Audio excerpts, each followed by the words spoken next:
what is the biggest contract you've ever gotten in terms of figures? Not the person, just the check. All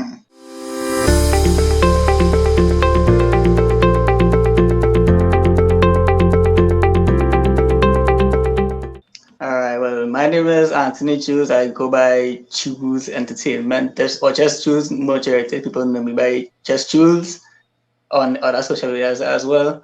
I'm generally a content creator, video editor. I like comedy. I like to express myself in a way where it will entwine with a video. So I do general content creation with anything that goes on in Trinidad, or just in general, not especially Trinidad, but anything that's relevant to Punch. And then there's something people know about. I always had a passion for content creation. At first I wanted to be behind the scenes because I like to edit videos now.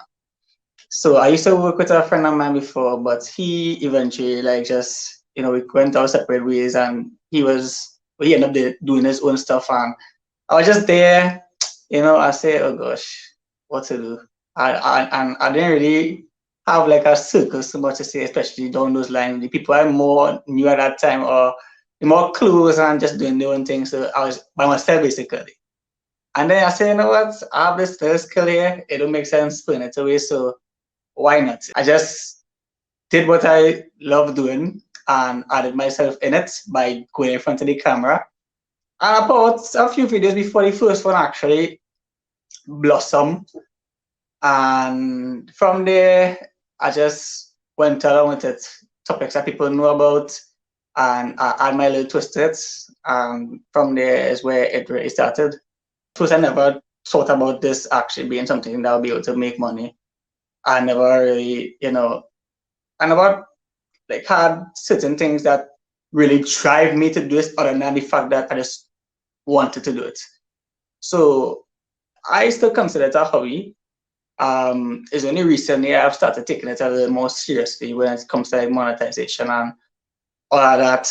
Actually, well, like setting goals as to where I want to reach and utilizing what I have right now. But before, it was just make videos, let people laugh, and that's my satisfaction right there. And I never really a script person. I like to go by script. I feel like scripting have their advantages, but the initial, reaction and thought process is what I really stick to, and that is less work for me. I know to rather than have to sit down and write a script. I don't think I don't want to say I'm that invested. I will do it if I have to, but for me, I will have a general idea. I don't think about it too much because I think like my first take is always the best.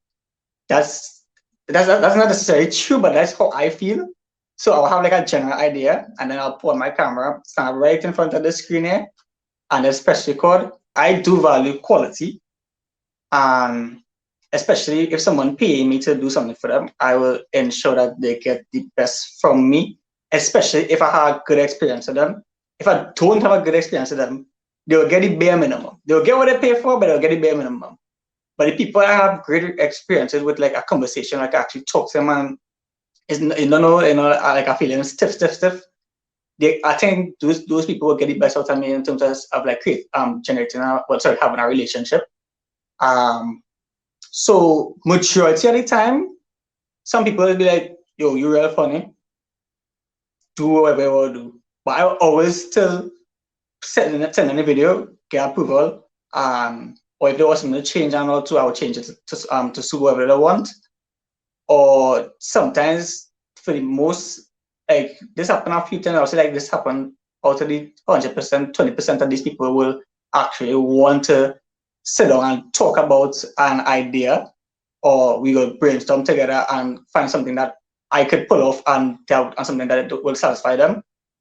But majority of people just say, do your thing, but I will still shoot an idea at them because I want to make sure that I wouldn't have to go and re-record something or have to charge more money to do something over. Just so, just for safety purposes, I will try to ensure that the client is satisfied with what I plan to do.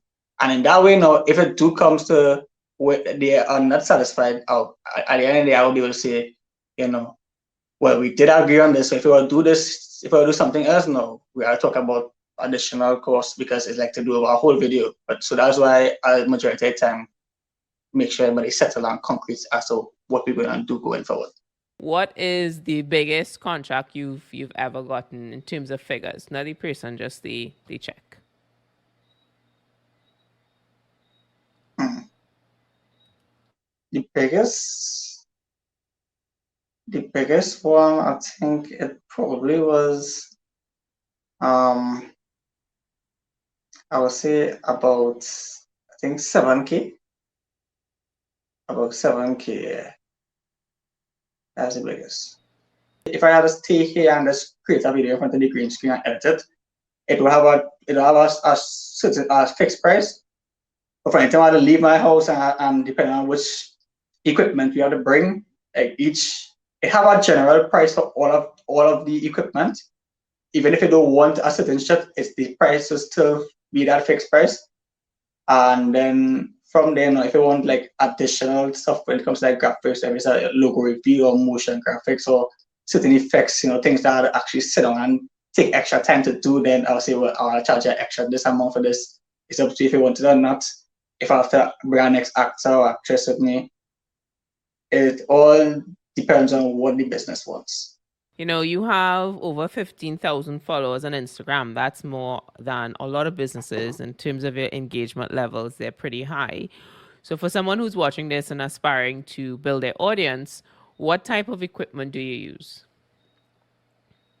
I use a camera. I started off using a Canon 80D. That's a DSLR camera. I think I said that wrong, but it's a DSLR. It's just a camera, basically. I bought that at the start. I used to work at Detour at a point in time, and well, the money wasn't all that, but so I kind of had a real safe to buy that, and the person was selling it at a real good price. So I just like throw the money and bought it, and ever since then, it has been very, usable. It serves purpose, and that's what I mainly use to do content. Um, my videos don't come out as good as I would like it to be, but it's just right. Once the message is there, it's in looking real scrappy. I'm satisfied with that. But like to come on to shoot an ad or to shoot like a professional production, that's where I take more pride in because it's a service at the end of the day. So as of right now, before I used to use that same camera, and depending on what I'm doing, like if I want more detail on the audio, I would have had like this mic, I would have clipped onto my phone, and then I would have like encode the audio in the video after. But if not, I would just use the raw audio. But now I have a external microphone that I bought that just enhances the audio a bit, at least in the surrounding environment. So, if it's any consolation, I've seen some very high production value videos lay very flat, and you have over 1 million likes on TikTok. So, I think you're doing pretty okay because, in comparison to what companies spend, you're definitely there's a growth in your actual audience. And speaking of companies, do you see yourself as a viable competitor when it comes to radio, newspaper, and TV ads? So you're an actual media that companies should look at? Yes, that yes does not apply just to me. I think that yes applies to every content creator there is, whether they are like more successful or as successful so far as I am on the platform. There's always room for growth. I would say I have a decent success so far with what I'm doing, or even a little less successful than myself. I believe that we have an advantage mainly because it depends on what you're selling and what you're advertising and who you're trying to reach. Even the adults, the older audience members do use social media and do use phones and on Facebook and Instagram, etc. TikTok and all too. And they do watch TV also, and they do listen to radio also. But the younger generation, or even not even like young as me, but even like around the average age of 30, um, 32, 33, 27, I believe they are more on their phones, and social media is the best platform, I believe, to advertise a product because times has changed. You don't even necessarily have to advertise a product for what it is. You can just have it in a video and somebody could be like, yo, I see that in Jules' video and I will try that. And that is what could me and all too, because I will watch my content creators and all too that I watch away and I will see something in the video and then I might see it down and I say, hey, I see that thing video and I will try that. I see things China in it, even though it might really be a direct ad for them. I saw it in the video and it looked interesting, so I will say I will try it. And I think like TV and radio kind of thrown out these days because I don't know anybody around my age that still drives and listens to radio. Everybody have Bluetooth stereos, so they connect their phone and they have control with that because at the end of the day, you play the music that you want to listen to. TV now, TV and all too is a you don't have control. It's, you gotta watch whatever what they're showing on a fixed schedule. Only some providers does allow you to go back or record or rewind or whatever. But everybody using Netflix or Amazon Prime or Disney Plus or they download the things illegally and people listen to their music on their phone, iTunes, Spotify, or whatever. So nobody really that I know at least does really indulge in radio that much or TV.